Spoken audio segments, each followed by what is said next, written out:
So, got a few things going on with the cooling system. Some pieces need to be repaired, some upgraded, and some personal touch.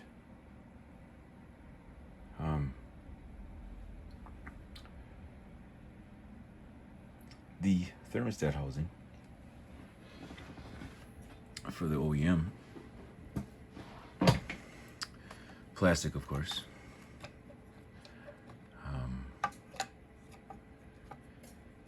These are notorious for developing little cracks or little pinholes in this general area here on the outside. Yeah, plastic cooling systems, not a good combo, folks. Just never gonna be a good combo, and unless we got some space age plastics, I guess. But this clearly is not that. So that's your thermostat housing. OEM is 203 degrees when the thermostat opens. This here is your crossover. So this kind of ties, each side of the cylinder heads together. Transfers the coolant, I guess, circulates it, all the way around the back of the motor and back over. Again, though, what do we have? Plastic. Just plastic. And these are just straight crack, over time. This one doesn't, honestly, it's pretty brittle, which is exactly what happens. This becomes brittle and cracks, especially in, environments where the weather's, extremely cold, extremely hot, vice versa, different seasons of the year, extreme changes. So, good stuff, huh? Thanks, Chrysler Jeep. It is what it is. They're not the only ones doing it, right? I mean, BMW does it, for crying out loud. So rest assured, it's common. Just practice, I guess. We as consumers have accepted it, right? Shame on us. So those are the two stock. Okay. So there are some things you can do to help avoid those issues. These are Dorman products. Dorman's an aftermarket. They make a lot of stuff. And, not everything's great, but I'm a fan. They recognize weaknesses in OEM parts and, try to beef them up and offer better. So here we have our upgraded Dorman one. So this is our thermostat housing. No, Dorman did not paint it red, I did. So this is basically what you can see out of the box, minus red paint. The thermostat will be installed. It's your bleeder screw there. And screw it. And bleed it when you're filling the system, or after it's filled. Bleed the air out. Rule of thumb, no air in your cooling system. You don't want any. You want plenty of air going to the motor, but none inside here. It just won't cool or heat properly, so it doesn't circulate properly with air bubbles in there. And there's a few other spots where they have these bleeders throughout the system. FYI. So yeah, so what's beefed up? Well, geez, it still looks like it's plastic. Well, yeah, unfortunately it is. But you see here, this whole front neck here is beefed up, considerably, compared to the OEM, which is just completely smooth.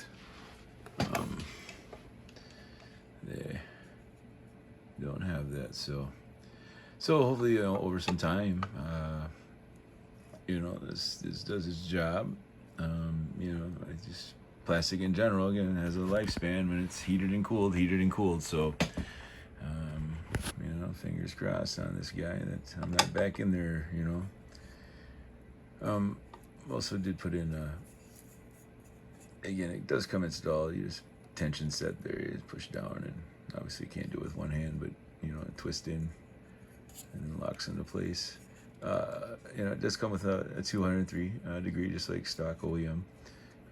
I got a RIP thermostat, 180 degrees, so 23 degrees cooler opening on that, so beneficial to air performance overall. And we have our we'll start setting stuff aside. Our upgraded Dorman product again. I will mention too, before we go on to that, sorry. Not for the 3236 Pentastar, but they do for some vehicles. Dorman has cast aluminum ones that are available. I was kind of holding out and seeing if they're going to do one for this, but it doesn't appear so. They gave us the beefed up front in plastic, so better than that, But here we do have the real thing, cast aluminum crossover. You just kind of sit, and this is your return tube from back behind the motor, between the firewall and the motor, and then again it comes in and flows into the front cylinder heads. That's your thermostat that goes there. So very nice part. This is a lifetime here, man. This a lifetime. If you do get something like this, these are tight areas to work in. These are sharp as heck, man. I mean, like literally, they'll just slice you open. Now this won't, because I deburred it. Little tool, and just went around, maybe 3-4 minutes to just kind of go over everything. And because when you're in there trying to work as well, man, you bumping your hands and your knuckles, and you hit those sharp spots on here, it'll rip you open. So just FYI on that as well, a little tidbit. If you're not familiar with what a Deburring Tool is, basic. I don't know if I still got one around here. Sorry about that. I'm not watching the camera, bending around. Something like this. You just kind of go around and peel the sharp edges off. So again, it doesn't take long at all. Debur, D-U-B-U-R. You can find them online anywhere, I'm sure.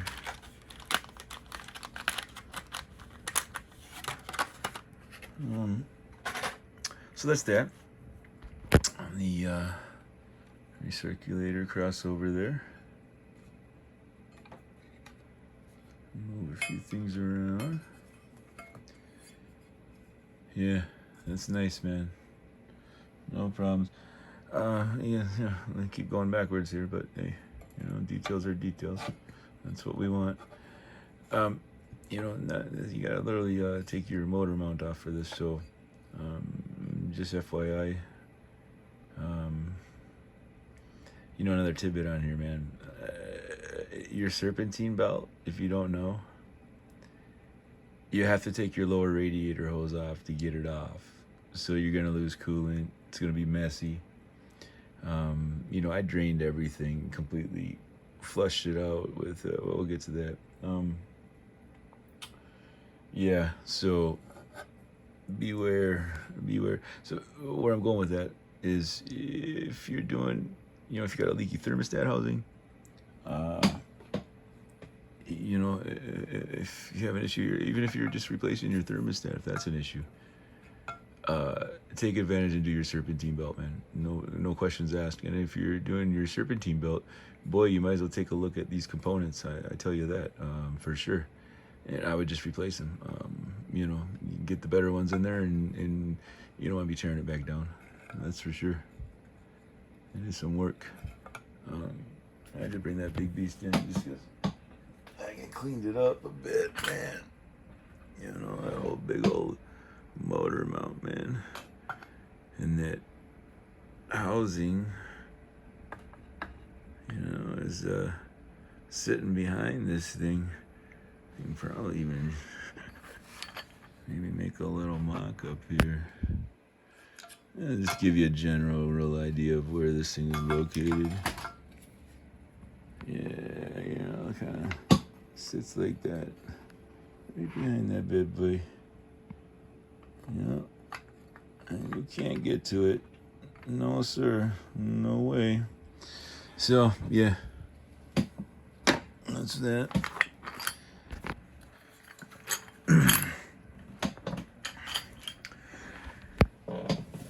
So, you know, whenever I'm putting anything together, you know, especially, you know, it's nice that everything's got nice seals now. No more real, like, you know, gaskets like back in the day. You know, these press in, and generally, if you got a decent brand, I mean, you press these in, they should stay. You know, you get some off garbage, they're falling out, wheezing up on you. So, I always say you get what you pay for, you know, for sure. So yeah, but even when I put you know, something new in, I'll typically put a dielectric grease on it. Not a lot, just massage it along the seal before I put it in. You know, to me it's good insurance. Personal preference, you know. I'm sure some people will say don't do that, and some will say do that. So some will say nothing. Anyways, this is a Loctite dielectric grease. This is an old tube. I mean, I still use it, but it's beat up, so it may not look the best there. But I recommend that. And so that's on new. If I'm reusing a seal, or if you know, just any seal on your car, again, it's just a grease, Seal Glide, but it's kind of you know, it is a conditioner as well. It's not kind of, you know, and it's a good lasting product. Put on anything rubber on your vehicle. So if it's anything you're interested in, it's good stuff. And it's not. This is fairly priced, you know, friendly. So a lot of things I have aren't at all. So there's a little tidbit on seals when I do them or redo them.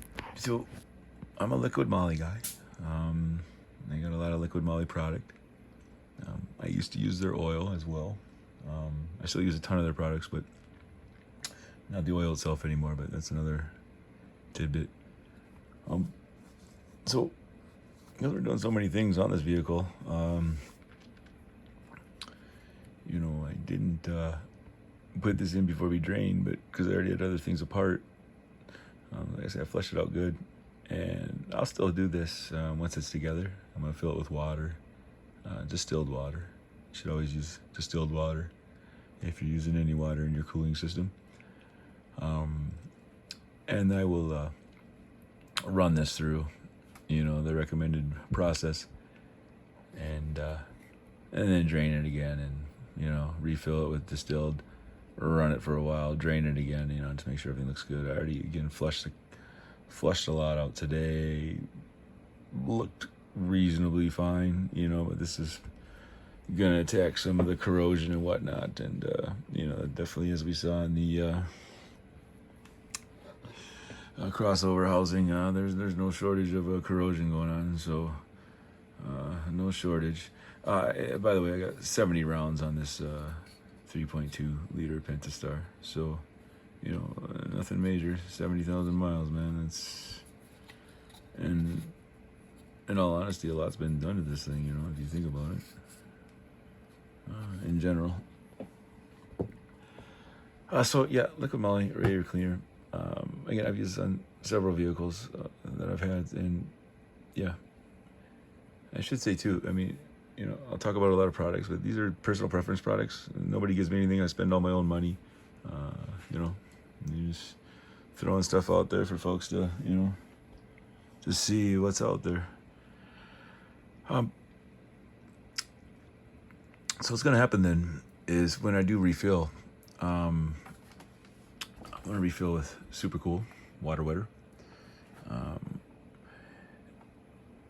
It keeps the car cooler, yes. Water jetter claims, up to 20 degrees. Now that's with basically running water, not antifreeze, maybe up to a 15% antifreeze, to achieve that kind of 20 degree. What am I expecting from what I've seen in other vehicles that I've owned with this? Around a 5 degree, maybe a 6 degree difference. But hey, every degree helps that cooler air get to the motor, man. And we want cool air as much as possible. So not a bad tidbit, not expensive. I get this on Summit Racing. They're really fair price on a lot of their products. They're Summit Racing. If you're not familiar, check them out, man. They got a lot of stuff there, and really helpful folks too. I'll tell you that, man. They can answer a lot of questions there. They got a good staff, and a big warehouse, man. And so, Summit Racing, that's where I get this. So yeah, up to 20. So then there's this little other cool down 30. All right. Again, same deal. Now, I should mention too, if you didn't see, I mean, this is a 50-50 mix. We're here in the colder part of the Midwest, and we see 30 below, so 40, 50 below. So yeah, 50-50 here. It took me close to 3 gallons to get her full in my system. A little extra. But we still got a couple months of warm weather, more than that, but for say, and I want to test this only water deal. So once I'm done flushing and all that good stuff, I don't know, this is maybe $15, maybe less, maybe a little more, somewhere there, $10 to $20. And I'm just gonna throw all distilled water in there and this on top, and see if we can't get this 30 degrees. So why not? I mean, for the 10, 15, $20, 3-4 months down the road, whatever, I'll dump it out, and then I'll put in my Super Cool, and that'll be what we'll run for years to come. So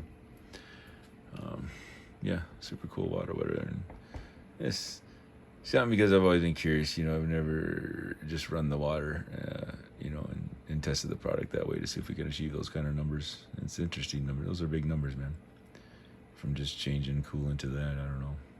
That's what they say, though, but you know what? They say a lot of things, don't they? Okay, so that's that. And just one other thing that I'm doing is painting a lot of things. The coolant, on the particular 3.2, I got, this is how you fill and everything. So it's your reservoir reserve plus your fill. So there's no like radiator cap on this vehicle. So, this is like that creamy white plastic, semi see-through, like your, windshield wiper, washer fluid, brake fluid, coolant and whatnot. So this has got, 2 coats of nightshades on there. A VHD product. Just a lot of times sprayed on taillights, to kind of give that tinted look. But I've used it on all kinds of stuff. Clear type of plastics. And you just go as dark as you want. What we do with that? Oh, sure. So, I just wanted to show, what and you can achieve it as dark as you want, with coat after coat. So I, of course, sampled. I've gotten smarter over the years. I sampled a small piece before I did a big piece because, you know, this would be a lot cheaper to replace. In fact, they're like $6 or something on Summit Racing for the pair. There's a pair of these on your AC lines is what these are, the little cover caps. And so that's the nightshades in, and so, you know, it's, you know, 3 coats. This maybe got laid on a little thick, but just to show you, because that looks, you know, kind of transparent, and this definitely does not, at least from my view and what I've been seeing. So let's see here. Again, this is supposed to be like on taillight, so you see. So it just really just goes from, you know, looking like you can't see through it at all to just a really light glow, except on the top because it's darker plastic. So now it looks like there's hardly anything on there. So yeah, kind of a neat product. You know, I've used it on a lot of builds. And so yeah, we're gonna use it on obviously the coolant tank, brake, reservoir, and the windshield washer reservoir. So at least those are the ones I've spotted so far. I don't think there's any more. So it kind of got started on that as well. So yeah, you know, it's a little something to tidbit to think about. You know, I think it's turning out really good. So yeah, and so in here, you know, you'll still be able to see your fluid level, no problem. You know, whether it's the brake, washer, or coolant. So you know, you can definitely see right through. So you know, it's pretty bright in here. So it works on the little cap, and you can see how dark that is. All right, well, you know, I've been trying to wrap these, you know, keep them pretty simple. So if you enjoyed it, like it, and appreciate you checking it out. Thanks.